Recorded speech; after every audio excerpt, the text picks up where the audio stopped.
let's have a little chit chat, guys. Let me tell you something about people who lie. Unlike, let's say, working out, where you start on, let's say you can bench 45 pounds or 55. You use the bar, 45-pound bar in like 2 5s. The more you practice working out, you actually start to progress. You understand? You can now move up to whatever, 185. Then you can move up to 225. Then you can move up to 360. You can progress just by working out. Just like riding a bike, you may fall down a few times. You understand? But the more you go at it again, you're going to eventually get better. For some reason, it just does not work out that way with people who lie, with pathological liars. You would think you practice something, you should get better at it, right? Right? But no, it actually has the opposite effect when it comes to lying. It eats at your soul. It eats at your psyche. You understand? When you create and you try to uphold one lie, you now have to create 100 more just to keep that one lie afloat. And unlike working out or teaching yourself how to ride a bike or even play a video game or whatever else, even math, if you practice math, you'll eventually get better at it. But with lying, it has a negative effect. You'll see that liars typically have a problem with substance abuse because, again, it eats at them all the time. So what do they have to do? They have to numb it. You'll see that these people have a chameleon type trait. And we'll use Errol Spence here as an example. You were a clean-cut, healthy suburb boy. You were on the right path. Then what'd you start doing? You start acquiring a new identity. And it's not the first identity you've acquired. It didn't stop at trying to be a street thug. You understand? It went even further. Out of the blue, you had to become a rancher and start tending to animals. You understand? So you had to reinvent yourself there. And this is coming out of his own mouth. He never tended animals before. This is just something that he wanted to do. And then we see that you have like this conglomeration, this thing where you're a Muslim, but also you believe in manifestation and all this other crap. New Age stuff. You understand? And then it's even to the point where you can even be approached by Hebrew Israelites. You know what I'm saying? Why not just keep adding to this amalgam of what you're, I guess, trying to claim that you are? But again, lies, they'll always eat away at you. And your story's always going to be inconsistent, again. And I'm telling you, these people tend to have substance abuse issues. And they do some very weird behavior. Now, if Errol Spence couldn't see, I could see why you dance with so many men. Maybe you didn't know you were dancing with so many men in the club. You know what I'm saying? You couldn't see. You know, it was your bad eye.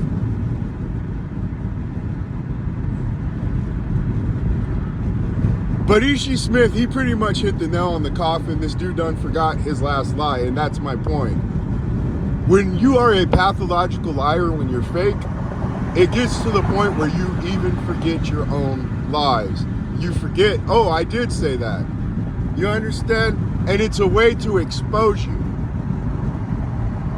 Now, when he pulled out the Manny Pacquiao fight, there was an original story where they said they didn't find out about the eye till they got to Vegas. And then later on, you figured out that was indeed a lie. So they changed their story. We did a video on this back in the day with receipts. We come to find out that it wasn't even an eye specialist who told you you have a problem with your eye. You need to see an eye specialist. And that was 2 weeks before you even got to Vegas. So you knew about your eye 2 weeks before you even made it to Vegas. You understand? You said you were sparring and you were seeing clouds or whatever else.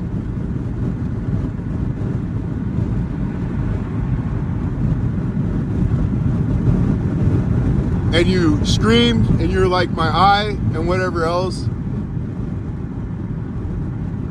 But at first they tried to claim that they didn't find out till they got to Vegas, which was a lie.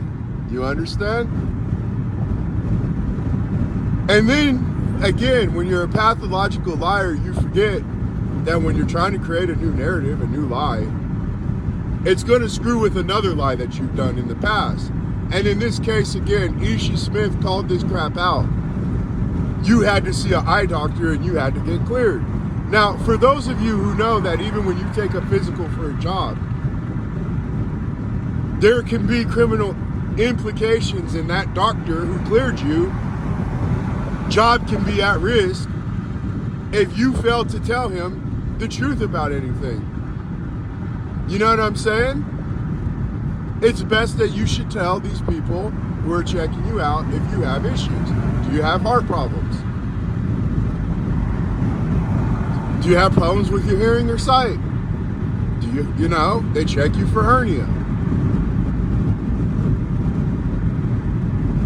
Now for a fight in Vegas that's going to draw millions of dollars, those implications can be worse. Manny Pacquiao versus Floyd Mayweather, this issue occurred. Bob Arum and Manny Pacquiao, a lot of people don't know this. Only a few people remember this back in the day. But they said they hurt their shoulder before the fight. And then when they started getting sued, they changed their story up because, again, you didn't report it to the Nevada State Athletic Commission. You understand? But then all these people, they were mad because they bought into the hype, you know? They really believed Manny Pacquiao was going to win. I was the only guy telling everybody it was going to be anticlimactic. You understand? I still got the screenshots. And like I said, you Spence fans, PBC fans, you're nothing like the Pactards. I got plenty of death threats from those clowns. One dude told me I've been greenlit. I'm not even joking around. Oh, what's that Asian dude's boxing dude's name? I forgot his name. Steve Kim. He even saw it. He can attest to this. But one dude even told me I've been greenlit because I was just not going with the narrative. I was not going with the popularity contest. And I told everyone, it's a bad style matchup. Manny Pacquiao fights only one certain type of opponent. They stay away from certain type of guys. When you get him to think, it's a huge problem for Manny Pacquiao. He just wants to throw guys, typically has faster hand speed, things like that. He can catch people in those moments just because of his athleticism. But when you stop and make him think about where he needs to throw, when he has to put more thought into it, you understand? It's a problem for Manny Pacquiao. It screws him up. He gets frustrated and anxious. But regardless, we told people back then, anticlimactic fight, it's not going to work out how you guys think. It's not a true 50-50 fight. You understand? And those fans too were giving pre-fight excuses. Oh, well, Manny, you know, even though he's younger than Floyd, he's not in his prime anymore. But, oh, okay. You guys were talking all this crap celebrating in Jubilee while the fight was not being made. The minute it was made, oh, now we got issues. You understand? And it's no different for this Errol Spence versus Terrence Crawford. But the bottom line is they had to change their story to, instead of getting injured before the fight, they got injured during the fight. And Errol Spence is pretty much in the same predicament. You were cleared to fight. So someone in this story is a liar. You understand? The doctor who cleared you is a liar, or you are a liar, or both of you are liars. And maybe you were more concerned about chasing the bag. Now, another thing I don't understand either. You've been on vacation, you've gone to Spain. You know what I'm sure you're still up to the same shenanigans you've always been up to. You had all this free time to find the address, your eye. Why wait till now? Why wait till now? Again, the timing is everything when you're trying to determine a lie or the truth. I don't believe in coincidence. Why now? If you knew you were injured before the fight, again, why didn't you address it then? Because you were on a hiatus before the fight as well. Had plenty of time to address that. But the timing will always tell you if something's off as well. That's always going to implicate even further guiltiness, or if you're innocent. And in this case, the timing's just too convenient. But you were cleared by the Nevada State Athletic Commission. That's regardless if they pressured the doctor to clear you or not. You know what I'm saying? But the bottom line is you didn't report it. Nobody heard of this eye. Nobody knew it was a problem. You were talking big crap. You were going to beat Crawford like Kunta Kinte and all that crap. Crawford just has talent. You have a coach and skills and everything else. Your defense is better. You try to claim that you're a complete fighter when you're not.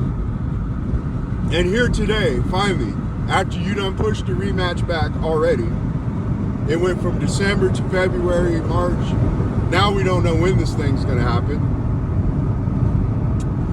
Oh, now it's time to address your eye. When you had months to take care of this thing, it was long overdue. Was it long overdue like during the Ugas fight as well too? This is cap, and again, it's cap that can be legally proven and prove that somebody is a liar, even if they are crying wolf. You could be telling the truth, but because you lie so much, it's like it's not the same effect, and you wonder why you got ate up by the wolf. You understand? Oh, and I don't live a fighter's life. You know what I'm saying? Coming out with every excuse in the book now. Why do you think I got hit with so many punches? You don't have defense, buddy. And even with two good eyes, you're not going to have defense in the rematch. But this thing, Ishe Smith's already put the nail on the coffin. You didn't report it, and you were cleared to fight. And Nevada State Athletic Commission, they don't play. Again, even if they pressured the man to clear you, if there were issues, that still falls on you because you were chasing it back. That's what you were concerned about. You have no integrity. You never had integrity. You know what I'm saying? You're always a substance abuser. You're fake. You have multiple personas. You're an amalgam of a human being. I don't trust people like that. I never liked chameleons. I never liked people like that. People who adapt and change their whole persona to try to be something that they're not. You are a con man. And again, I just don't like those types of people. It's my own personal bias, guys. It truly is. I've never liked people like that. I don't like people with qualities like that. So you have to please forgive me if people are like, it's too personal and blah, blah, blah. I could show you the hate from these other channels on how they hated on Crawford. You understand? Over here inventing excuses that his girlfriend drugged him and everything else. You loaded your gloves, even though Derek James checked, he would have said something if his gloves were padded. We all saw it. It's been on video. It's all been debunked. Once again, this has just always been to denigrate the real truth, not the fake guy that you guys want to prop up. This is how the world works as well. So this is it's just human nature, guys. It's just, that's how the way it's always been. It's the way it's always going to be. People like Crawford will always get persecuted, more so than even dirtbags who like to punch people in their balls like Errol Spence. You know what I'm saying? People are still going to fake it till they make it on the internet when it comes to Errol Spence, and they're still going to, you know, just not be honest when it comes to Crawford. But the man got busted up in another lie. That's all this whole thing did, was expose somebody in the story's lying. You understand? Yeah, you probably weren't the same. again, you're a drug addict. Let's just be honest. You abuse alcohol. It's to the point where it's changed your physical appearance. That's how crazy this is. Spence don't even look the same anymore. His face just does not look the same. That's how much your substance abuse has affected you. It's even affected your physical appearance. Every time I try to feel sorry for a person like this, and I've had to deal with people like this in my life, they always remind you why you were justified in not having sympathy for them and your criticism that you were giving these people. Again, you were cleared to fight, and it can be legally proven. You know what I'm saying? This is nothing new. Errol Spence is a liar. He's a coward, and he does not mind being fake. Terrence Crawford said no comment. Once again, I feel bad for Crawford. He's the victim in all this. He always has been. The boxing world again snubbed him for Inoue. You understand? And Inoue, he's a great fighter, guys. Don't get it twisted. But I mean, when you get your orbital bone broken by an old man who's been getting knocked out by, you know, multiple fighters and clearly is not at his best, you know, I can't put you at pound for pound. You understand? Number one, you've been proven that you can be hurt with a serious injury. And again, I just don't know these fighters that you're fighting. Those smaller weights, you know, I get it, and I get the science, and I get all the arguments that people put, but I just don't buy it. Those guys, they get hit so much more, and the punches down there don't count as much as they do in the higher weights. You know what I'm saying? It's literally Fight Night Champion when you watch those fights. Those guys just exchange punches just like a video game. You know, and Inoue does have defense, guys. I get it. But old Donaire showed me all that I needed to see, and I've never seen that happen to Crawford, okay? You know what I'm saying? Crawford's held to a higher standard than everybody. He gets discredited more than everybody in the sport. That's typically an indicator when you are the best and you are the truth and people just don't want to give you your flowers. You understand? Even a drug cheat like Canelo and everything else, people actually stick up more for nowadays. You understand? And this is a guy, rehydration clauses and all this other nonsense. And I'm pretty sure he's paid people to throw fights too.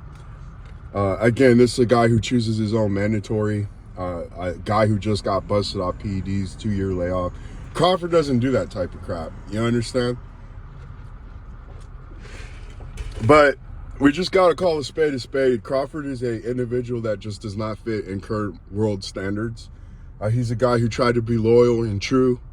And again, those people are always persecuted. And they're typically, you know, the victims in these stories, and everybody else, they get handicaps and they get special treatment. And again, Crawford is a guy who just throws a lot of kinks into a fake, false system, and it's only because he is the truth and he is real. And I always admire those type of qualities than people like Errol Spence, okay? And again, what I found funny, this dude was like, oh, I was trying to avoid a lawsuit. Bro, you're not tough. You're not tough. That's just the bottom line. You're a coward, bro. You truly are. I don't care that you box. Again, policemen are, you know, have a dangerous job. Even guys that go in the sewers have a dangerous job, bro. Fear is a common human survival instinct. You understand? It's there for a reason. I don't care who you are. If you're a soldier, you are going to have fear. And you can still do cowardly things. It doesn't matter if you're a soldier, a boxer, or whatever else. That argument is just so dumb. You know what I'm saying? You can still do some cowardly things. Lying is coward behavior. And when you're a pathological liar like Spence, again, the substance abuse and all that type of crap, everything else that I see from him, it makes perfect sense. And it's quite consistent with how a liar lives their life. You understand? It's slow death. You know, your own lies are killing you, and you have to do things like drink and do drugs to numb yourself from the truth and everything else, and the pain and whatever else. And again, in case of Errol Spence, it's to the point where your substance abuse has even already changed your physical attributes. You don't look like the same person you did when you fought Mickey Garcia. You know what I'm saying? Your physical structure of your face and everything has even changed. I've seen this with Jamal Charlo as well. Like, this is why it's not good to just abuse drugs and alcohol, guys. It does a lot more damage than you think. And Spence is still young. Is he barely like, how old is the guy now? You know what I'm saying? Is he 31, 32? You know, and you already look older than a guy like Crawford who's like 36, however many years older than you, 37. You know what I'm saying? At least Deontay Wilder still looks good physically, you know? Errol Spence, though, you literally look like a crackhead who's gone on and off rehab, bro. That's what you look like, you know? And people, they're going to tell me I'm hating, but again, you really care about that person. You don't enable their behavior and reward their behavior. You don't, you know what I'm, it's just a child. You don't tell a child when they're doing bad that they're doing right. You understand? If you guys would have got on Errol Spence from the beginning, I think a lot of this could have been avoided. This is just a follow-up. And again, we know it's cap. You guys all know it's cap. It's cowardly as well. We will talk to you guys later. I'm just expressing my thoughts before I head on into work. Bye.